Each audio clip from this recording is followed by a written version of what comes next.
Nossa fotografia 2, que é mais forte ainda, né? Ele já fala um pouquinho além, já fala de câmeras DSLR e de câmeras CCD, que são câmeras específicas para astronomia, né?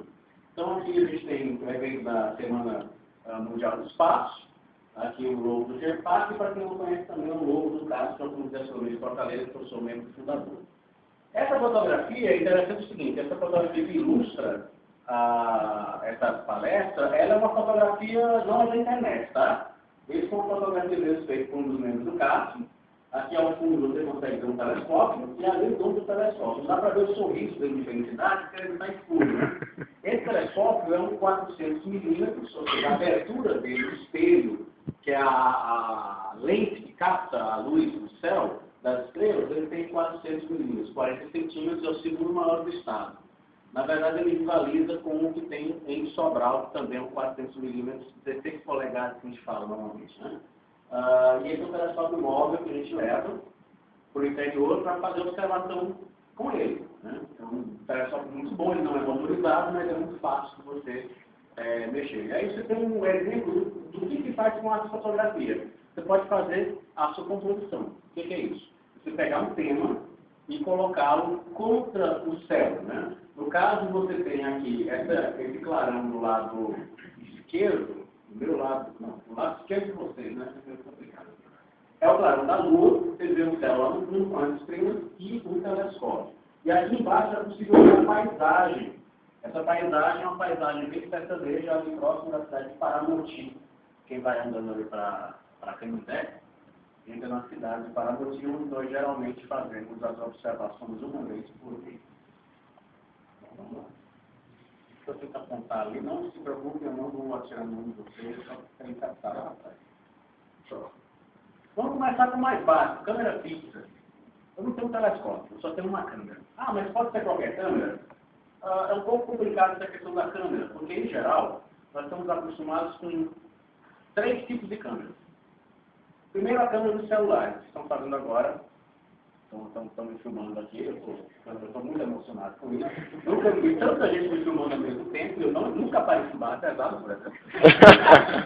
Então, fico muito contente com isso, né? Infelizmente, o modelo aqui não é tão bonito quanto algumas das pessoas que estão aqui. Mas aí é defeito de Deus, né? A câmera fixa é justamente as 3 câmeras que eu vou lhes contar agora. Câmera de celular, as câmeras comuns, 35 milímetros, eu tenho uma dentro da minha bolsa, está lá na sala, e as câmeras DSLR, que são as reflex, né? Que são aquelas câmeras semi ou profissionais. Ah, bom, câmera celular, dá para fazer imagem do céu? Não. Por quê? Porque elas são pouco sensíveis para captar fótons. Tudo que a gente vê aqui, essa luz, é composta por partículas que nós chamamos de fótons. As estrelas emitem fótons. A Lua reflete fótons do Sol. E para que esses fótons sejam captados, você precisa, evidentemente, de um material que transforme esses fótons em sinal digital, numa corrente digital, elétrica. E isso seja decodificado no computador, no qual você possa guardar a imagem e, obviamente, trabalhar a partir de vários dos programas de fotografia, desde Adobe Photoshop até aqueles mais específicos que a gente usa realmente para astronomia. Eu vou mostrar alguns deles para vocês. Então, muitas pessoas já, quando faziam observação pública com o telescópio apontado para a Lua, chegavam com o celular, professor, posso tirar uma fotografia aqui? Eu disse, não. Eu dizia, não. Por quê? Porque você vai demorar meia hora para conseguir uma fotografia e tem 100 pessoas na fila agora. Mas você esperar que 100 pessoas passarem, aí você pode tentar. E as pessoas tentavam depois. O grande problema é, como que eu coloco uma lente minúscula, essa lente deve ter o quê? 4 milímetros, 5 milímetros, numa ocular, que é bem maior, você tem que centralizar isso, é basicamente que você colocar uma lente dessa encaixada no olho mágico de fora. Ainda tem que focalizar isso, ou seja, a imagem tem que aparecer nítida. Isso tem 2 conceitos aqui, foco e campo. Foco é se a imagem é nítida ou não. Por exemplo, se eu tiro meus óculos, tem muita gente usando óculos aqui, se eu tiro meus óculos, eu vejo tudo borrado. Ou seja, eu não consigo, meu olho, a luz que entra através dos meus olhos, ela não alcança um foco perfeito no fundo do meu olho. Então veja as coisas borradas. Campo é outra coisa. Campo é se está ou não dentro da área de visibilidade. Então, se eu viro para cá, vocês estão fora do meu campo. Muitas vezes as pessoas confundem isso. Ah, professor, saiu fora do foco. Isso não. A imagem saiu fora do campo. Ela não é mais visível dentro desse campo de visibilidade. No foco ela continua. Ela ainda é uma imagem nítida. Então o problema dos celulares é que você não tem controle sobre os parâmetros do seu aparelho celular. Tudo automático para tirar fotografia ou para filmar.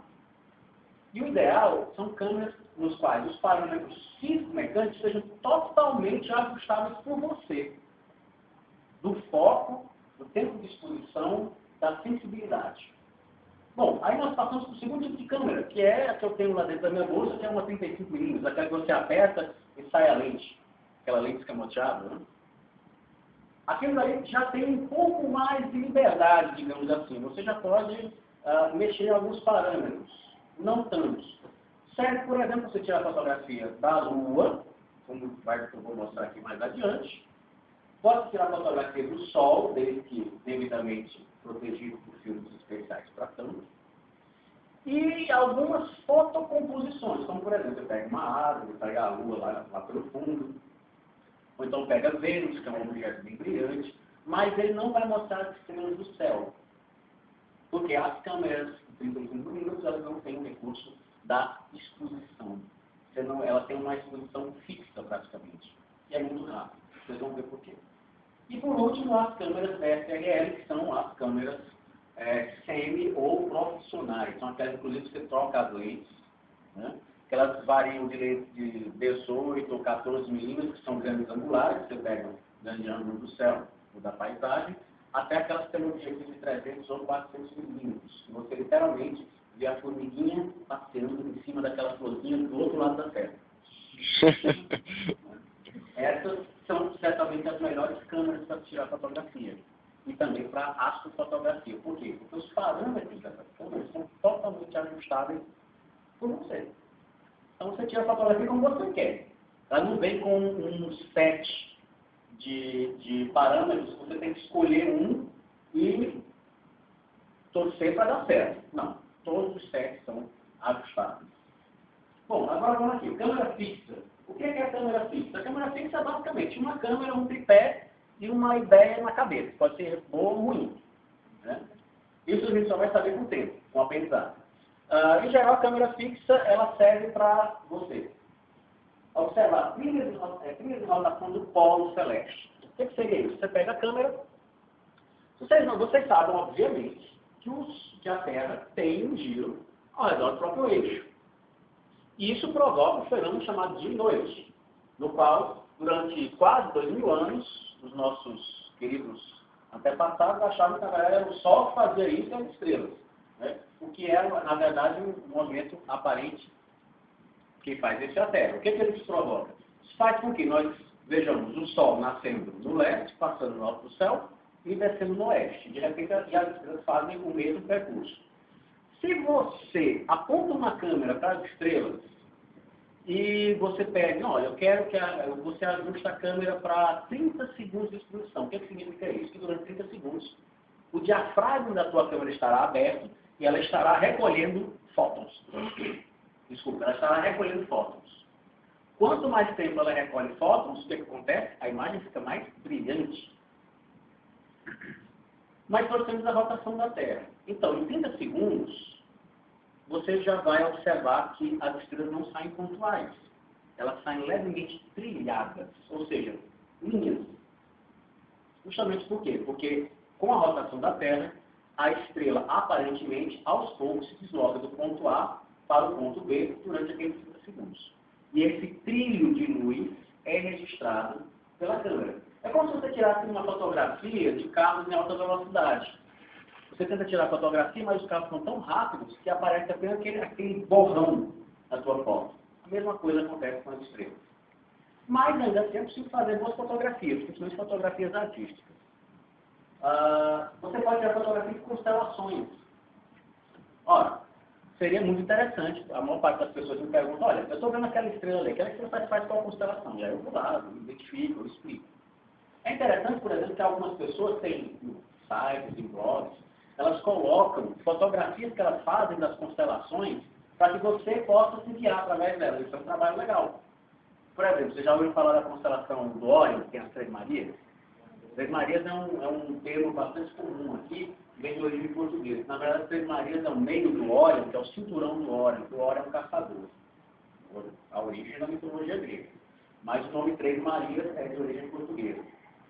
Ora, se você não sabe exatamente como é o Órion, você pode ir lá tirar uma fotografia e depois com a sua fotografia comparar com o mapa. Inclusive, através do mapa, você sabe o nome de cada estrela. Obviamente que, dependendo do seu tempo de exposição, as estrelas podem sair mais ou menos pontuais, mais ou menos brilhadas. Mas é uma maneira de você, por exemplo, estudar uranografia.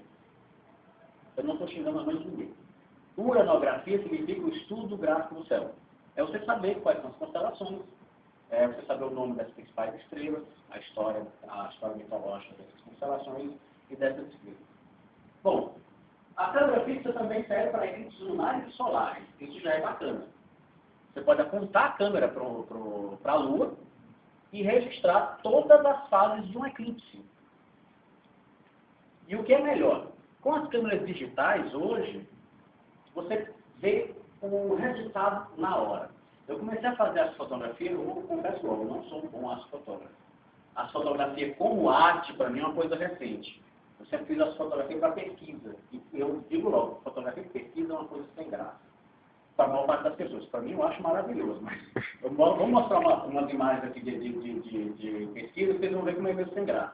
Mas, na época que eu comecei a fazer fotografia, ainda era filme fotográfico. Eu acho que alguns de vocês nunca viram um filme fotográfico. Eu lembro que nos anos... Não vou falar qual época, não, porque vai denunciar a idade e começa a ficar uma coisa complicada. Mas eu fiz um curso curso por correspondência, veja só. Fiz um curso de correspondência para fazer revelação preto e branco. Laboratório preto e branco, era no meu banheiro lá de casa. Todo vedado, parecia uma tumba de vampiro. Minha mãe reclamava muito, né?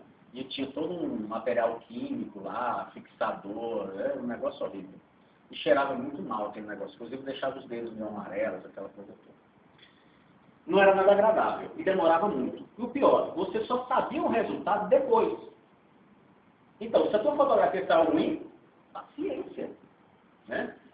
Vai fazer de novo. Então a gente gastava rolos e rolos de fio. Hoje não, com as câmeras digitais, você vê o resultado na hora. Não saiu legal, muda um pouquinho o parâmetro e tira outra.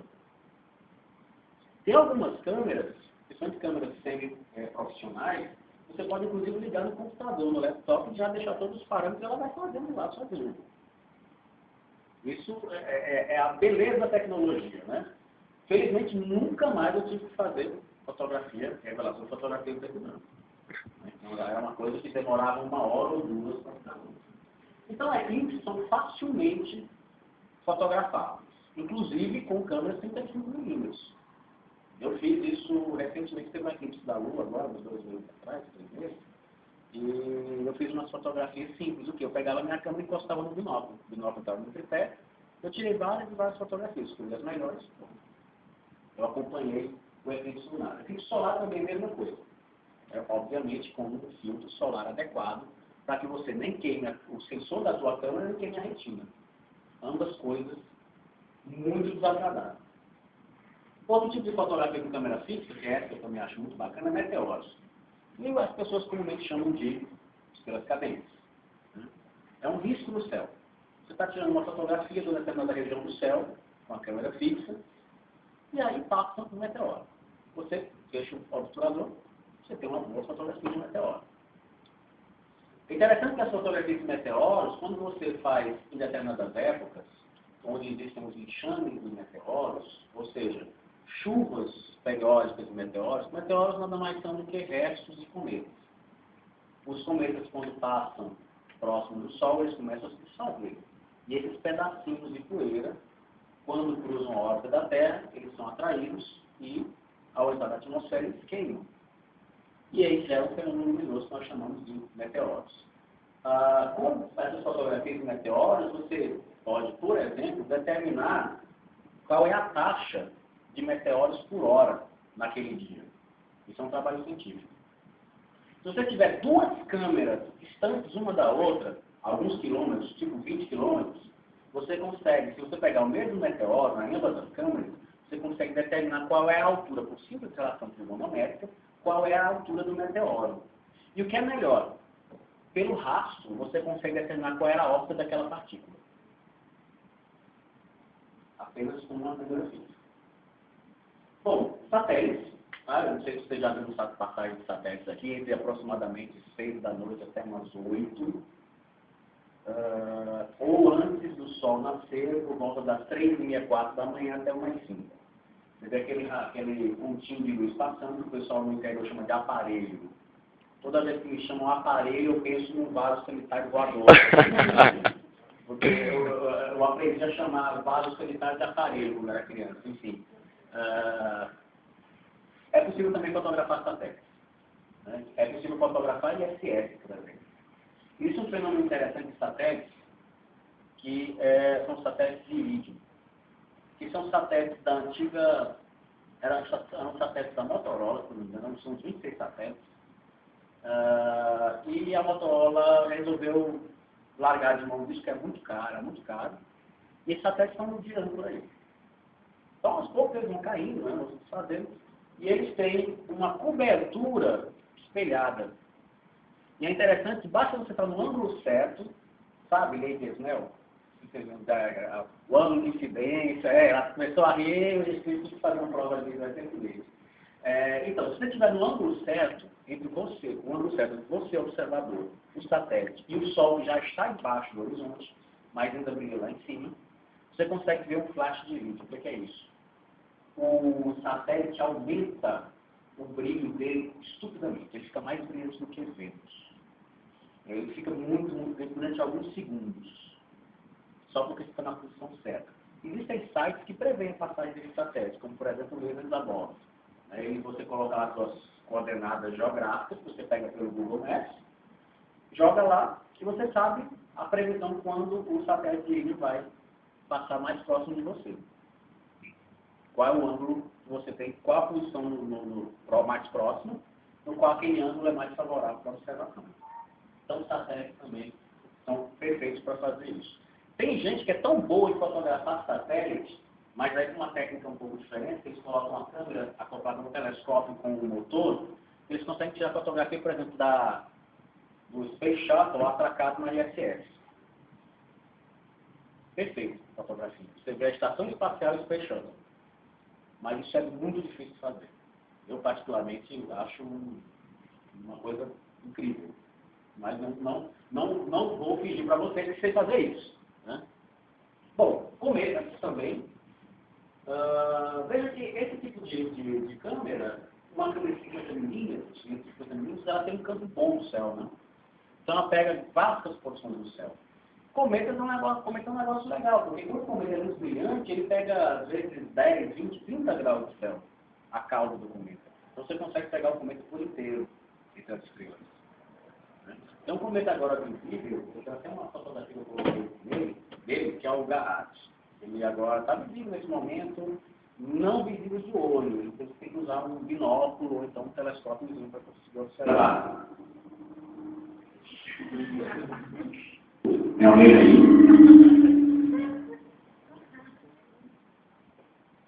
Alô? Tem um fantasma aqui, alguém? Alô? É um pequeno problema técnico que nós logo iremos resolver. Vocês estão me ouvindo aí no fundo? Beleza, todo mundo assim. E pode estar mentindo na sua mesa. Ok, então cometas têm essa facilidade também. Cometas muito brilhantes podem... Alô? Obrigado. Cometas muito brilhantes são facilmente fotografados através de câmera fixa. Auroras. A aurora que eu estou falando aqui são aquelas belas auroras polares que nós não vemos aqui no Equador. Mas também elas são perfeitamente fotografadas através da câmera fixa. E por último, conjunções. O que são as conjunções? As conjunções são quando, para um observador na Terra, você consegue observar planetas próximos de estrelas. Por exemplo, conjunção de Saturno com Espica, que é a alfa virgem, a estrela mais bonita da constelação do Virgem. Aí você aponta a câmera para lá e tira uma fotografia bonitinha. Às vezes a Lua também. Uma conjunção tríplice, Lua, Saturno e Espica. Isso serve para registro. Né? A fotografia é primordialmente uma forma de registro. Ok, a gente está indo agora para a Bom, aqui é um exemplo do que eu falei anteriormente, exposição. Como eu disse anteriormente, fazendo, digamos assim, um conceito de trabalho, a exposição ela serve para que você possa captar mais fotos. Obviamente que a eficiência nessa captação vai variar de material para material. O filme fotográfico, o olho humano, ele, de cada 100 fotos, ele capta 1 ou 2. O olho humano ele não precisa ser extremamente eficiente para captura de fotos, porque a mamãe natureza diz que não precisava. Nós evoluímos num ambiente com bastante luz solar, e para a espécie humana, essa captação está muito boa. Você, por exemplo, vê os gatos têm mesmo uma camada refletora no fundo do olho, no qual eles se tornam mais sensíveis à noite para observar, sobre baixas condições de luminosidade. Porque os gatos, como os felinos em geral, eles são caçadores extremamente eficientes, são pequenas máquinas de matar. Toda vez que eu vejo um gatinho bom andando perto de mim, isso é uma boa máquina de matar. Então, os olhos têm que ser mais eficientes. A natureza, através da evolução do seleção natural, deu isso aos felinos. Já os seres humanos, bom, nós somos primatas, né? Vivíamos nas árvores, eles não precisavam necessariamente nos tornar máquinas de matar, porque os primatas e nós também somos onívoros. Nós tanto podemos comer carne quanto vegetais. Então, a caça não era uma condição sine qua non para a nossa sobrevivência como espécie. Então, nossos olhos são menos eficientes, em compensação, nosso cérebro é muito mais eficiente do que de qualquer felino. Pelo menos eu quero crer aqui. Daí você tem a questão da exposição. Como eu falei, o olho ele capta 1 ou 2 fótons a cada 100.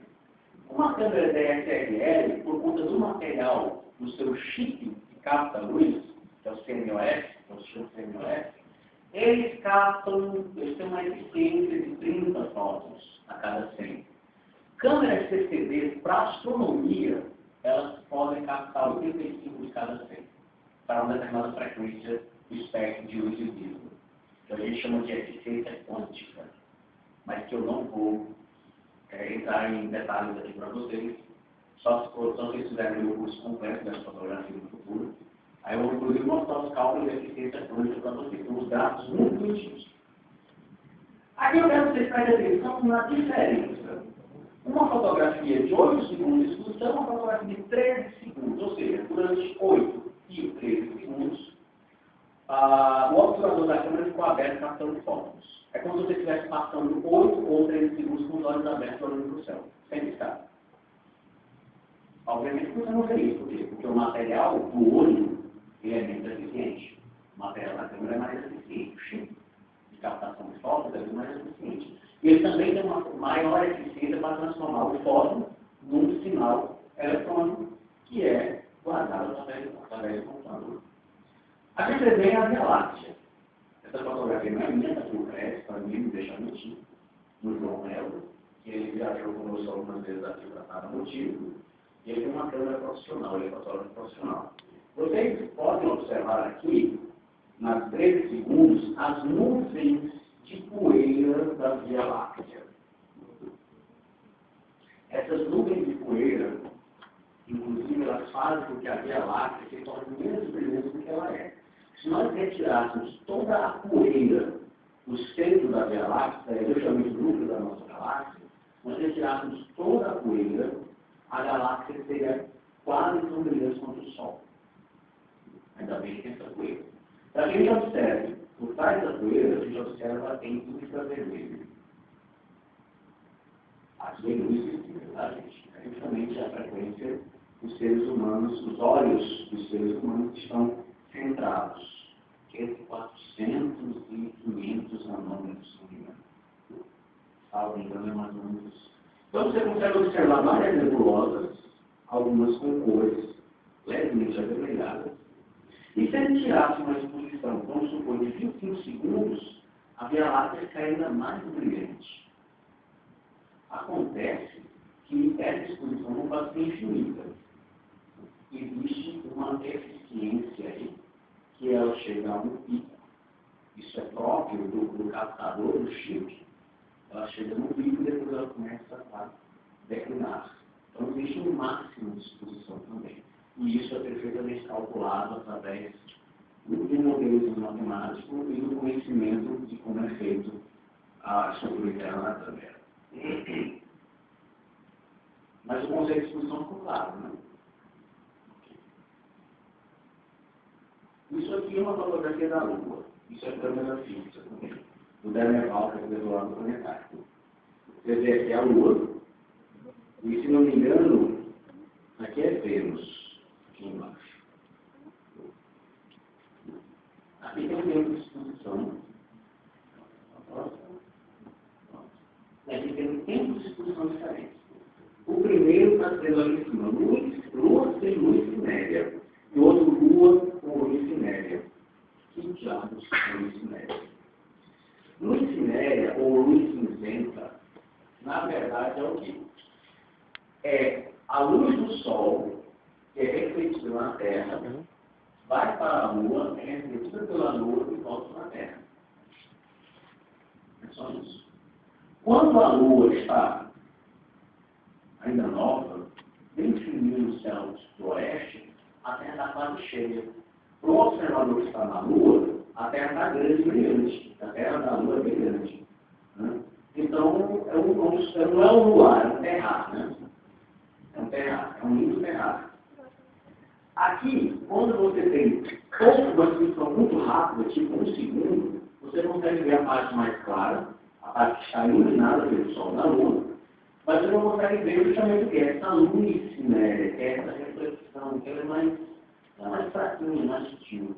Quando você aumenta a exposição para 3 ou 4 segundos, você borra a parte já luminosa da Lua, ou seja, um excesso de luz, mas em compensação você pega a luz média. E o que é interessante da luz média é que você consegue ver o contorno dos mares. O primeiro a explicar a luz média foi o Leonardo da Vinci. Foi o primeiro. E teve um astrônomo francês, uns 100 anos depois, que ele fez observações, eu não lembro o nome agora para dar para vocês, mas ele fez observações das variações de brilho da luz cinérea. E ele sabia que os continentes e os mares refletem de forma diferente. Ele previu que existia um continente na Oceania, na verdade é a Austrália. Até a Austrália ser descoberta, através das variações da brilho da luz cinérea. Então isso você pode fazer na câmera fixa. Mais uma brincadeirinha com exposições. Aqui existe um problema. Aqui nós estamos com 13 segundos, com o ISO 2500, ou seja, a câmera está mais sensível. E aqui você tem 10 segundos. Esse objeto nebuloso aí no meio é uma galáxia. É a galáxia de Andrômeda M31. É a nossa galáxia vizinha. Ela está bem aqui. Ela está a 2 milhões de anos-luz. Então, os fótons que se transformaram em corrente eletrônica aqui, esses fótons têm 2 milhões de anos de anos. Tá? Pouco tempo, né? Qual o problema dessa fotografia? Vocês estão vendo na primeira fotografia uma coisa meio amarela. Isso aqui é a cidade. É uma cidade, que é a Baramoti, que ela fica a alguns quilômetros do sítio onde nós fazemos a observação. De olho, a gente não vê a luz da cidade. Mas a câmera já tem o suficiente para que observe essa luz amarelada.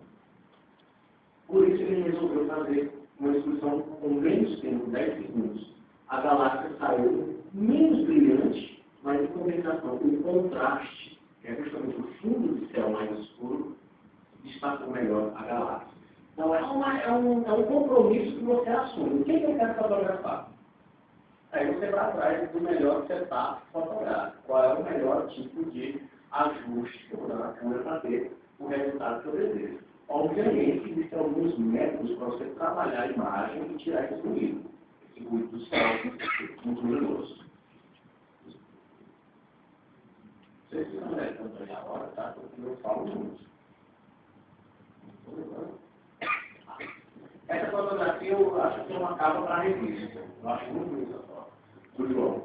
Ele pegou essa árvore, não sei exatamente qual é a árvore, lá bem do sertão, e ele tirou uma fotografia da Via Láctea ao fundo. Na verdade, você vê aqui, essa região é o centro da Via Láctea. Essa região é o centro da Via Láctea, e dali passem os braços. Né? É interessante que isso é uma fotografia artística, não é uma fotografia científica. Você não vai descobrir asteroide aqui, você não vai descobrir fogueta, você não vai ver supernova, nada. É uma fotografia artística. Porque a composição dessa foto é uma composição artística. Então é o seguinte, ó, vocês estão vendo que existem duas linhas aqui que se encontram no alto da imagem. Uma linha é a da árvore, o caule, o tronco da árvore, e a outra linha oposta, parte aí do lado direito, é a Via Láctea. E as duas se encontram no alto. Ou seja, o olhar do observador vai subindo. Os pintores da Renascença já pensavam nisso.